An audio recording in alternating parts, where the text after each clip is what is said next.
La question des institutions est vraiment au cœur du grand débat, est revenue au premier plan, était au premier plan des préoccupations des Gilets jaunes. On entend beaucoup parler dans les revendications de la diminution du nombre de parlementaires, la suppression du Sénat, tout ça revient énormément. C'est révélateur de quoi, Roland Quérol? Alors, je crois que ce qu'on a vu très fortement dans les débats, c'est, alors bien entendu, je ne vise en rien les élus d'ici, qui doivent être tous formidables, mais je dois dire que j'ai été frappé de la virulence des propos contre les élus.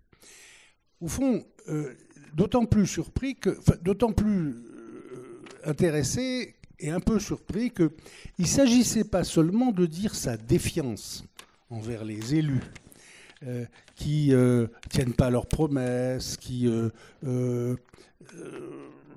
vivent dans leur bulle institutionnelle sans connaître les besoins des gens, mais fondamentalement cette insistance sur les privilèges.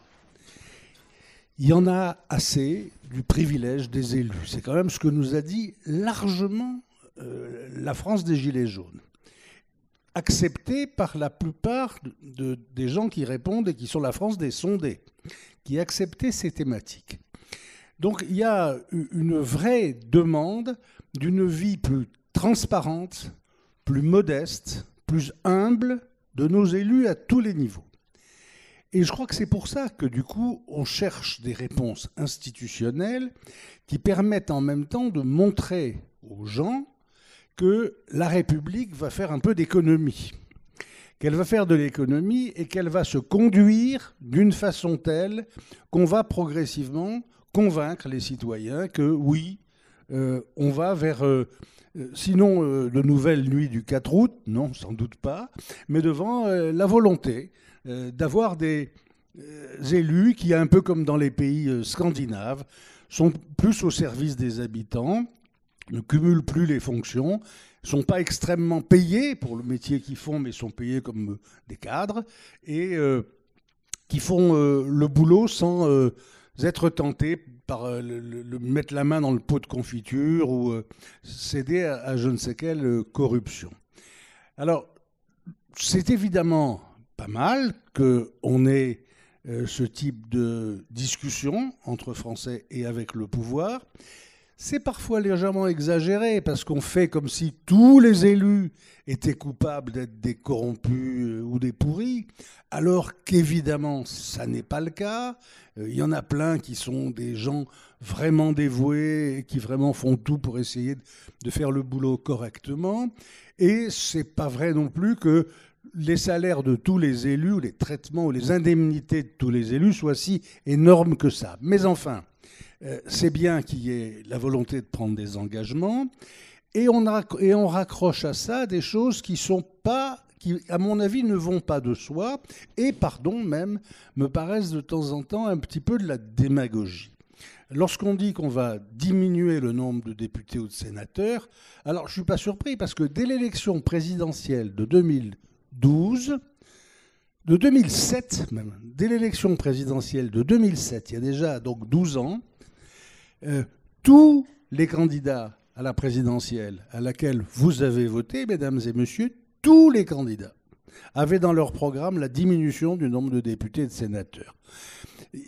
On sent que voilà, le bas blesse un peu de ce côté-là, que l'opinion trouve qu'il y en a trop, et donc on va leur en donner moins. Donc évidemment, Macron ne peut pas faire autrement. Il l'avait d'ailleurs lui aussi repris dans son programme électoral présidentiel, que de dire qu'il va en falloir moins.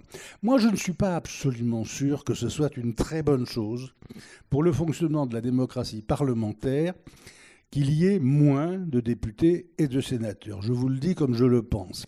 Non pas seulement, comme ça c'est assez à la mode avec ces histoires de territoire, non pas seulement parce que c'est plus difficile de faire représenter les territoires avec moins de gens, parce que ça fait des circonscriptions énormes, mais parce que, au fond, vous savez pourquoi on a des assemblées nombreuses depuis la Révolution française.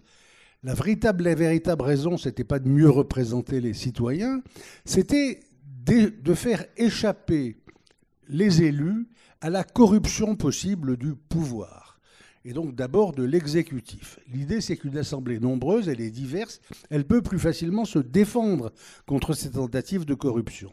Et chaque fois qu'on a voulu diminuer le nombre des députés et des sénateurs, c'était en même temps pour vouloir diminuer leur pouvoir et leur capacité de résistance par rapport à l'exécutif. Donc je ne suis pas absolument sûr que ce soit quelque chose qui soit autre chose que de la démagogie, même chez l'excellent Emmanuel Macron. Cela dit, je suis sûr en effet qu'ils vont le faire, parce que c'est une promesse qui ne coûte rien, au contraire qui fait gagner 3 sous, pas grand-chose, mais qui fait gagner 3 sous. Donc je suis sûr qu'ils vont le faire.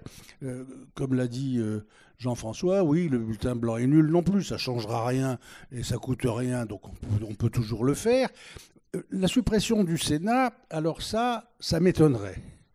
Je pense que depuis 1900... Pourquoi ça revient aussi fort dans les que, revendications? Parce que si vous êtes dans les citoyens qui râlent, dans les débats institutionnels du grand débat national, vous voulez supprimer ces gens qui servent à rien, qui s'en mettent plein les poches, etc., etc. Pourquoi 2 assemblées? Voilà. On n'a pas de vraie réponse à cette question. Pourquoi le bicaméralisme? Donc, celle qui est élue au suffrage universel direct, oui, ça va, c'est l'Assemblée nationale, très bien. Et même les Français demandent plus de pouvoir pour elle. Mais le Sénat, on ne voit pas bien à quoi ça sert d'en avoir une deuxième, donc c'est la plus facile à supprimer.